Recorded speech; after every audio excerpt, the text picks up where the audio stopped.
And joining us for this session is Vance Johnson. You remember him. He is a former NFL wide receiver, and he's had a battle with opioids, and he's going to talk to us about his battle today. Mr. Johnson, thank you so much for being here. First of all, tell us about your first experience with opioids.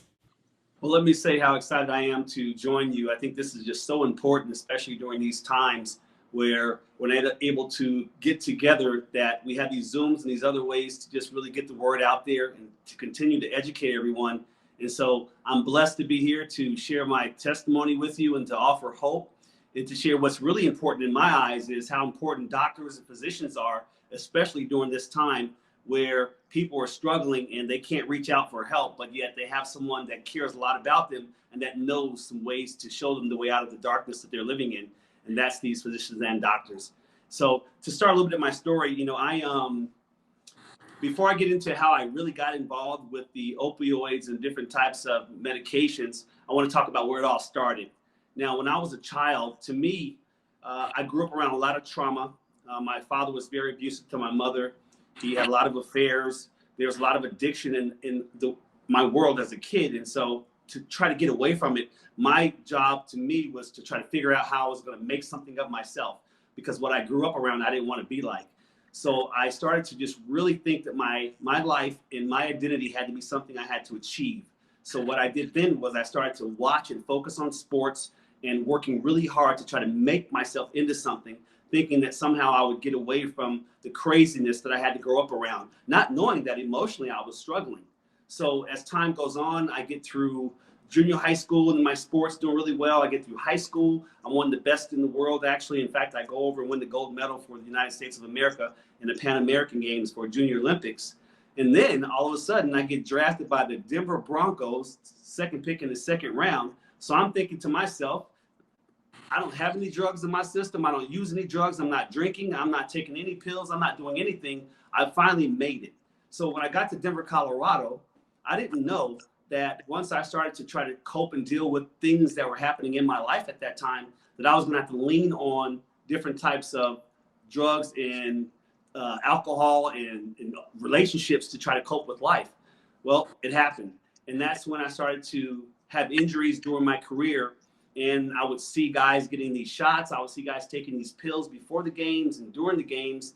And I realized that those were something that I was going to have to start leaning on because of the injuries. And what I found out was when I took pills, I felt better.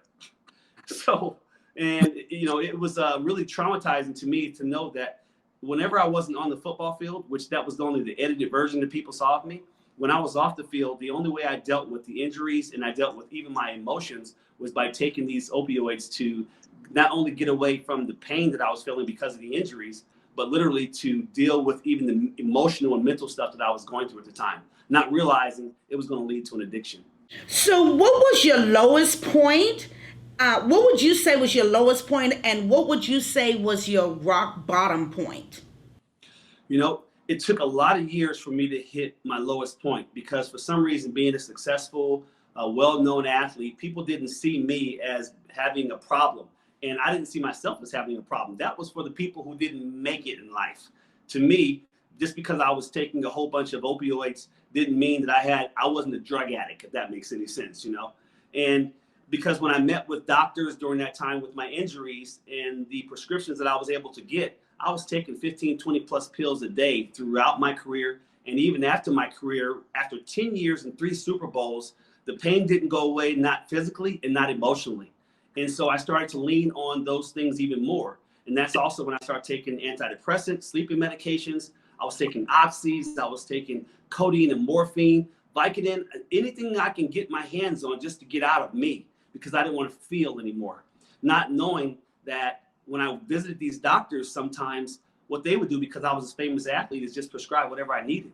Well, I ended up actually having a really serious problem with my addiction, and I almost died one time. In fact, I had an accidental, and I'm going to show, I don't think you can see it, but if anybody can see that injury on my arm, that was one of my accidental times trying to kill myself.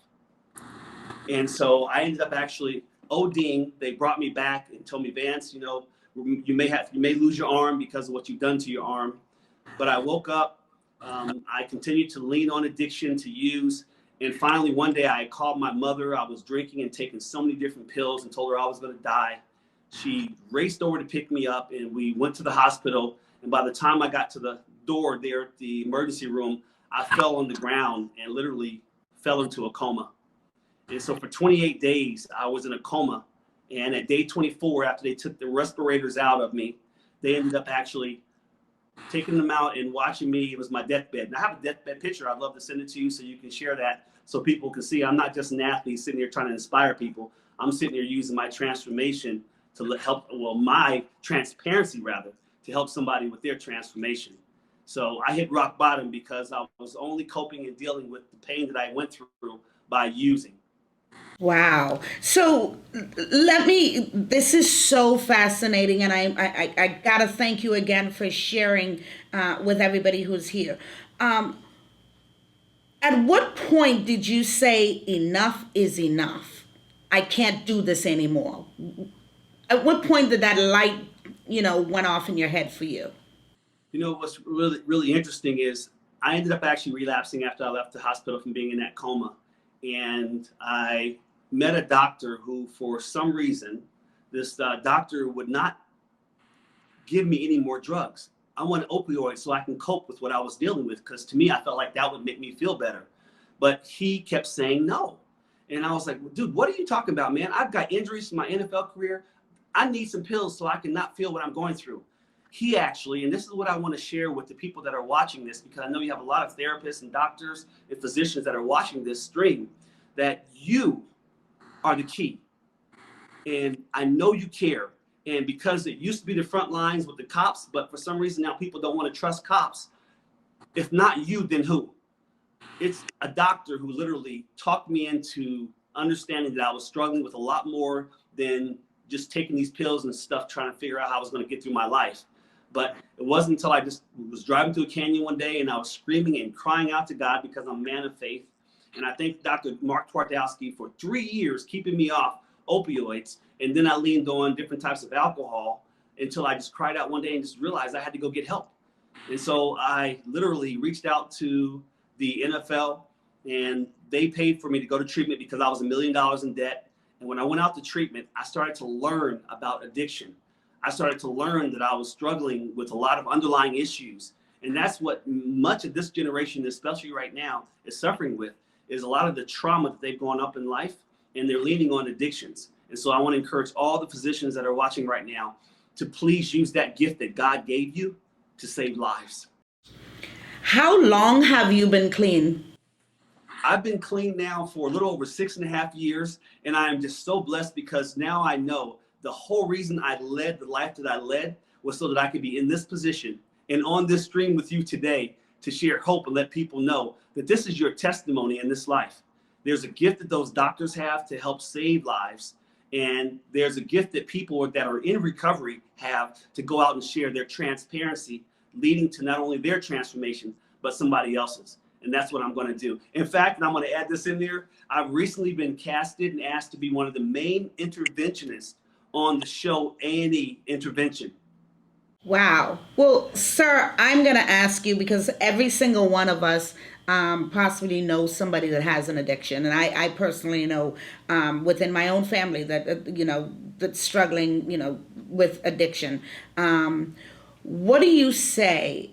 And I want you to speak directly to the person out there that's struggling with addiction, that does not think that they can get off of this. I want you to speak heartfully to them right now. Well, first, I'm going to let those loved ones know something. You cannot love somebody out of their addiction. You can love them through it. I hope you got that. You can't love them out of the addiction, because all you're going to do is enable them, and you're going to keep on just giving them what you think they need to help them stop, but they're going to keep going because they can't by themselves get off of it. But you can love them through it. And so I'm going to encourage you to just be as transparent as possible with your loved one and let them know that when you hit rock bottom, I'm going to be here to help you. And that's the other reason why I'm in this space now, because I want people to either reach out to me if they need someone to do an intervention, reach out to me if I can even just talk to someone, share my testimony. I'm that transparent, and I'm not that famous guy anymore that I want to exalt myself. I want to keep myself humble so that I'm there to help people that might need a loved one to get into treatment. Also, if I may, I have a Vance Cares website where you can go onto, and we have a number of mental illness hospitals right there in Florida, about 4 or 5 of them, that we can help people that are dealing with dual diagnosis, especially when they're struggling with different types of opioids and any other type of addictions and underlying issues. But you need to just reach out. But those loved ones who have someone who's struggling, you can love them through it, but you can't love them out of it. And if you are suffering with an addiction, I need you to reach out for help. Sir, one of your Arizona Wildcat friends, international player Morgan Taylor, said he is so proud of you and to keep up the good work, and he'll see you soon. Oh my gosh, thank you so much for that, because you know what's really strange? I thought I was better than everybody else when I was at college and even when I was in the NFL. And I'm just so thankful that guys like him were just continuing to pray for me and that are watching my story right now just play itself out. And so let me first say to them, I'm so sorry that I was a selfish, self-exalted son of a gun. I don't cuss anymore. I sure appreciate your support, guys. I love you guys so much. It's about team. Thank you so much, Mr. Johnson. You have been an inspiration to all of us. And thank you so much for sharing your story. I can't thank you enough. I thank Jesus Christ for everything he's done for me, and I thank you guys for allowing me to be on your stream today. I'm Sandy Collier, and thank you all for joining us.